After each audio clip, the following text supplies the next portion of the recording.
I should also mention the first professor of Iranian studies, the first American professor of Iranian studies, Williams Jackson. He had a chair at the University of Columbia. He's very famous for his two journal publications. First, Persia, Past and Present, the Book of Travel and Research. Both of them are very readable, very well written books. And the second one is From Constantinople to the Home of Orhan Khayyam. And these are actually his travel accounts. He traveled twice to Iran. And the second time he took a route that crosses northern Persia. He came from Turkey, Azerbaijan, and he went up to Khorasan.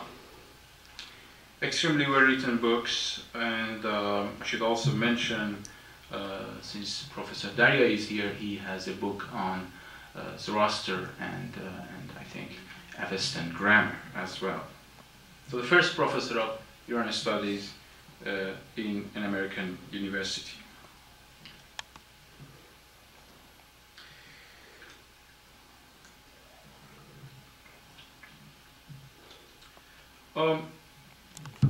For understanding the situation of Iranian archaeology and American involvement in the archaeology of Iran, we should go back to, let's say, mid-19th century. And I'm going to talk briefly about the background of archaeology and the way it was practiced in those years, let's say around 1850, from 1850 to 1900.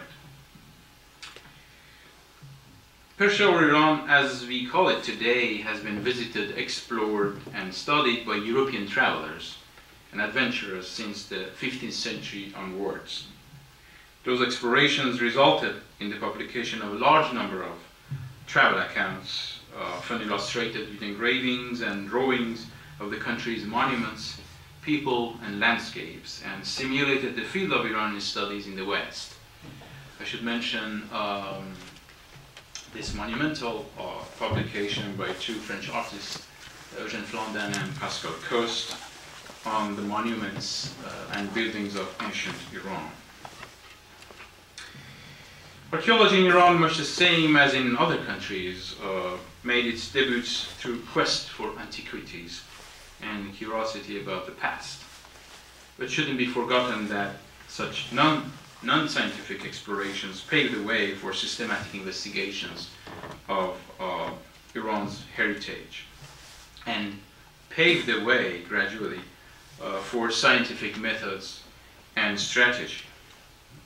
The first recorded excavation of an Iranian site goes back to the early years of the 19th century, at the time when the British diplomats like James Morier and William Ouseley decided to conduct some limited excavations to extract sculptures from monumental staircases at Persepolis. It happened around, let's say, 1810, 1811. The first excavation authorized by the Iranian government was carried out by a Scotsman named Loftus between 1849 and 1851 at the site of Susa. There is the famous tells at Susa with four major mounds. The first one is the Acropolis.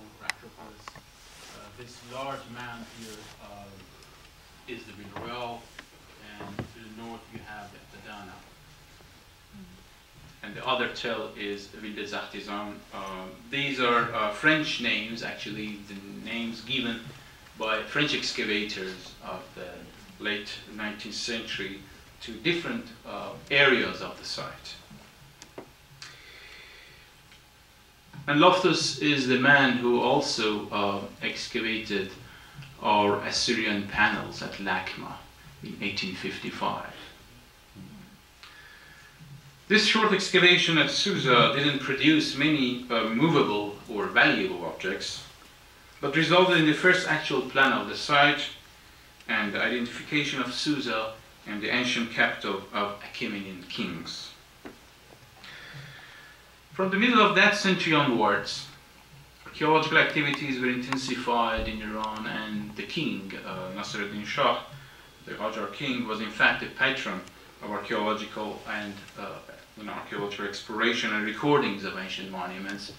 He actually funded an excavations at a site named Jorge in central Iran, and under his patronage again, Persepolis and other ruins in Fars were first photographed by an Italian officer, Luigi Pesce, in 1858. During the second half of the 19th century, the conceptual framework of archaeology was changed following two major developments.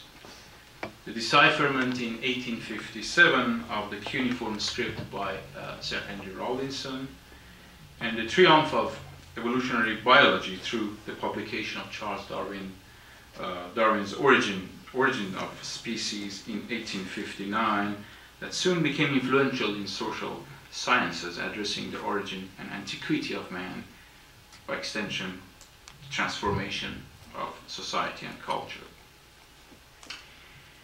There are also a series of contributing discoveries and excavations in the Near East, like the one that resulted in the discovery of the Sumerian civilization by the French in southern Iraq or Mesopotamia in 1877. And some early accomplishments in field archaeology included development of the method of controlled stratigraphy, which was set forth in 1857, first by the Germans at Olympia in Asia Minor, and then at Babylon, again a German dig, from 1899 onwards. So towards the end of the century, the application by Sir Flinders Petrie of sequence dating in his work in Egypt influenced Near Eastern archaeology greatly in the methodology of comparative typology.